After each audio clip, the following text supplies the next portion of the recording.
Satarva, go on. So was Indraprastha New Delhi? Yes, correct. Indraprastha was like a really good kingdom, like really rich and like. It is very rich. It was very Like rich. marble and gold and everything. Yes. How come nowadays Delhi's like a slum? Not every part of Delhi is a slum.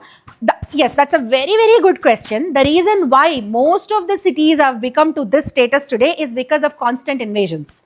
So, before British invaded India, India was contributing towards 25% of world's GDP. Do you know that? GDP is one of the indicators of your economic strength of a nation. So, India was contributing 25% of the wealth that is generated across the world came solely from India. How did they generate the wealth? Yeah. There was the Kohinoor diamond. Yeah, Kohinoor diamond was there. Kohinoor diamond was ours. There was also like a lot of gold and like caves with diamonds. Yes. There was a lot of gold in the country, but India itself doesn't have a lot of gold mines. You know that? India doesn't have a lot of gold mines. There is one Kolar goldfields, but that is also closed at this moment. But lot of gold that came into the country was coming from outside the world because India was involved in a lot of trade. One of the most important things that we traded is spices. So in return, we always understood that gold is something that is very valuable, extremely valuable, and it doesn't lose value because of the qualities of the metal itself. It doesn't lose value. So the entire trade was done in gold. So I'll give you like so much of spices. In return, you give me gold. That was the kind of trade that was happening. And India, as a land, it is very rich. It is very the land is very fertile. So you can literally produce so much of crop and export that would give you money. So it was involved in lot of different kinds of, and it is very rich in textiles. So they used to make very fine cloth out of very fine fabrics. So if you I don't know how many of you heard about this, they used to make a sari. You know how big saris are, right? Like your moms must be folding and you must have seen after folding what is the thickness or what is the how much size it occupies, right? So there were days in India where they used to weave saris that used to fit in a small matchbox. Yes, small matchboxes of this size, right? This size? What? They can fold it. It was so fine and it was handmade. It was handmade. So India was very rich in these kind of arts and crafts also. So all those things were exported. World did not know the technology of how to make these kind of clothes. So they exported and they made a lot of money. Yes. Reason India was into so many trading things is because the Silk Road there's a part of the Silk Road in India. Correct. That's absolutely correct. Atharva, you had a question. So like, then how come after like the invasions, like India became super poor? Like, did the British steal money? Yes, they took away all the money, they took away all the resources, they took away the wealth, they took away the technology. So naturally, the country was reduced into poverty. Like, how did they live? Like, can you give us like an example of how they lived? Who? Like when India was reduced to poverty. When India was reduced to poverty, people lived a life of the situation was people suffered hand to mouth. Hand to mouth meaning they did not have enough food to feed themselves, like hand to mouth. So they suffered. They did not have food.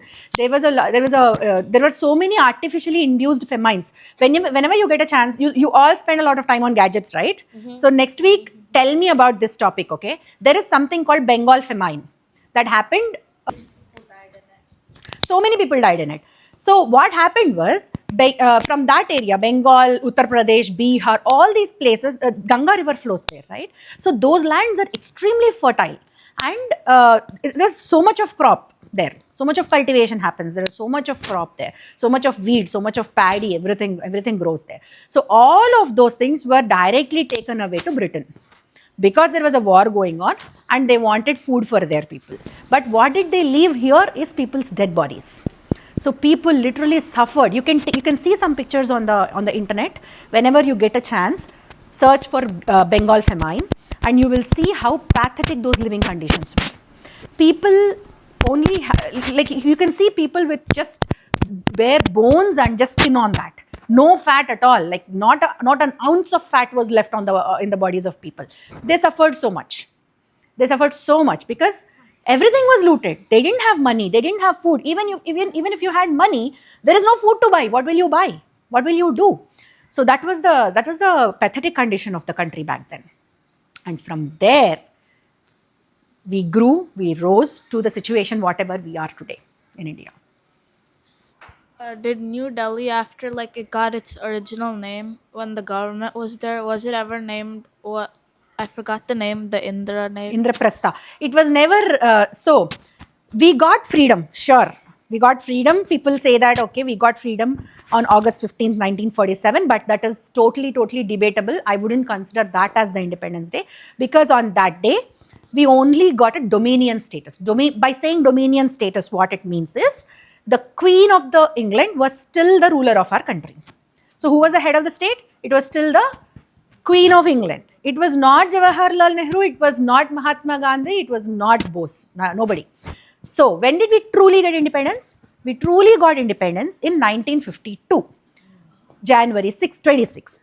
That is the day when our constitution, when we started having our own constitution and where we implemented our own law. Okay, we got independence, but till date, even now, even including me, including you, including everybody, is still not free from the thought of colonization. Hold on a second. We still consider ourselves lower than a lot of the Western world. We try to mimic them. We think that is the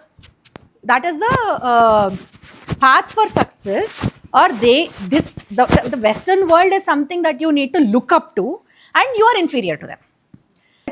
So why we end up thinking like that is, could be because of the skin color, could be because of your language, because constantly if I keep telling you that you're not good enough, unless you speak English, or unless you can't really change the skin tone, guys, or this certain skin tone is superior to others.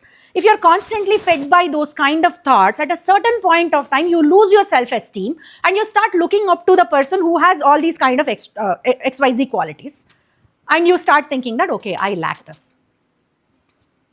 Your dressing style is one of the factors. Oh, the dates before when, like you said, when India actually got its independence, and then the other date when people thought India got. I mean, it is. I shouldn't really say that. That's. I'm just trying to explain you the difference between these two dates. 1947, British left India, and they have put one person in the place, calling him as Prime Minister or whatever that is. They have left India, but they have been controlling India from England, from UK, and that is called dominion status. Okay, I'll give you one more example. Wait, so 1947. From 1947, August 15th, until 1952, Jan 26th, that was the status of India. But then when did they actually come? When did they come? Like British, when did they come? They came somewhere towards the second half of the 1700s or early 1800s. Yeah. 200 years of British rule that happened in India. Yeah. Anyways, I'm not coming back to Bharatam yet. I'm talking about this part. So we are still mentally colonized. What I mean by that is, we think that anything Western is superior to Indian. That is one of the biggest problems or inhibitions that we have in our heads. Most population has it. We have changed our dressing style. We have changed the way we eat. We have changed what we speak. Lot of kids question me, including now she doesn't. My own kid, why should I learn Telugu? Why should I learn mother tongue?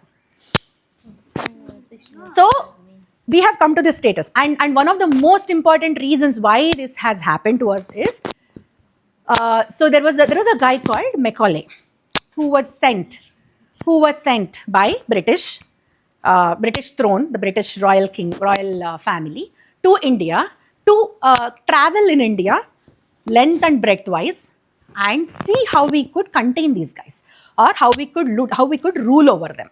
So his only responsibility was to travel across India, observe, make observations, come up with a plan that would break India from its roots. You have to destroy the roots, otherwise you're not going to be able to get a hold of this country. You will not be able to rule this country. You will not be able to loot this country. So Macaulay, what his observation is, he spoke in, it is a great detail of things that he wrote about India. Fabulous observations. Everywhere he praised India. One of the things that he said is, if you want to break India, two things you have to do.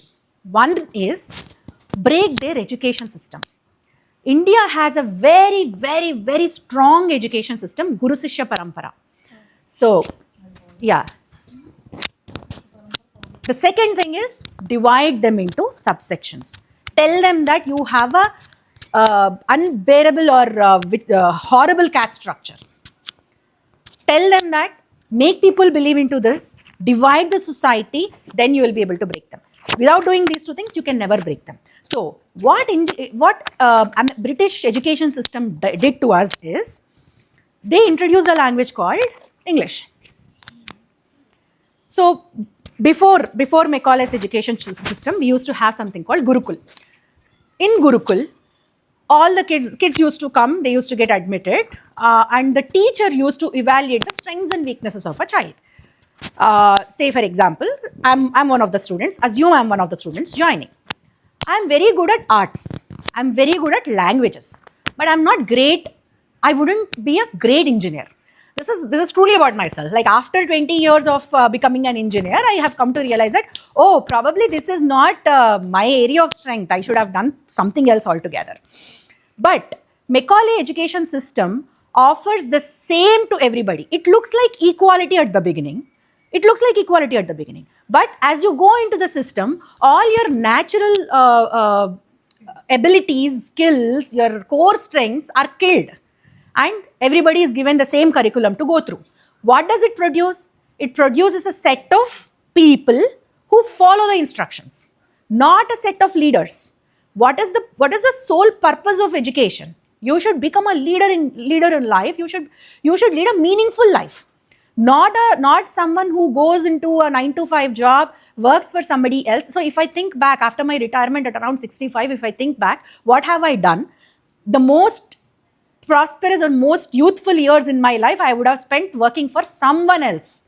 Someone else would have made a lot of money because I was working. So the purpose of Macaulay education system is to produce huge numbers of people who just are good at following instructions. Okay?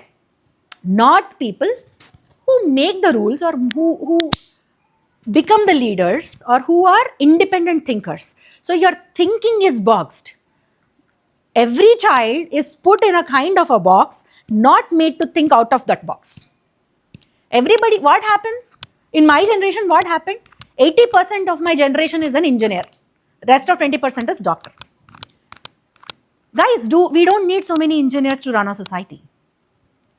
I would have become something else. I would have become a poet, or I would have become a teacher, or I would have become psychologist, psychiatrist, lot of things. I would have become a lawyer. Options were not there because you don't know how to think. If I give you 10 hours of time, take away your gadgets, you guys don't know what to do. You guys are lost. So that is what this education system is doing to us. Yes. Is in most part of India people like be farmers? No, a lot of farmers also, but not everybody is a farmer. Not everybody is a farmer.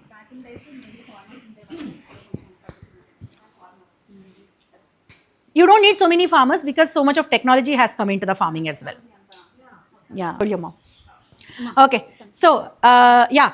Okay. I was telling you there is one huge section of population that did not at least fall for some of those tricks and tricks that, okay, you are less, or they couldn't really colonize this section of people. Can you tell me who those are?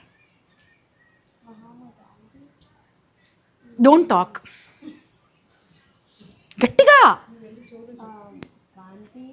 No. No. Section of people, I said. Gandhi is one person. Group of people. One group of people who they could not really break, who could not make believe that, okay, Indianness is low and something else is high. People who fought with British and civil rights people.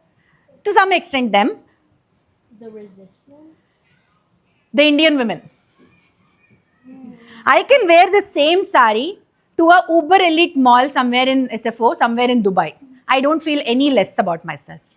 Similarly, a lot of women, Indian women, we put bindi, a big one. We put sindoor. We wear bangles. We wear jewelry. We are very much Indian in the way we look, and we cook Indian food and we serve Indian food. Nothing could break our will, Indian women's will, and bring us down. We also adopted the westernness and we did not leave our roots. So, if Indian culture is still prevailing, I can proudly say that it is because of Indian mothers. I can very proudly say that. We don't think less of ourselves because we are wearing a certain thing. I don't think less of myself because I have a certain skin tone. I don't think less of myself because I am not cooking Western food. Yes.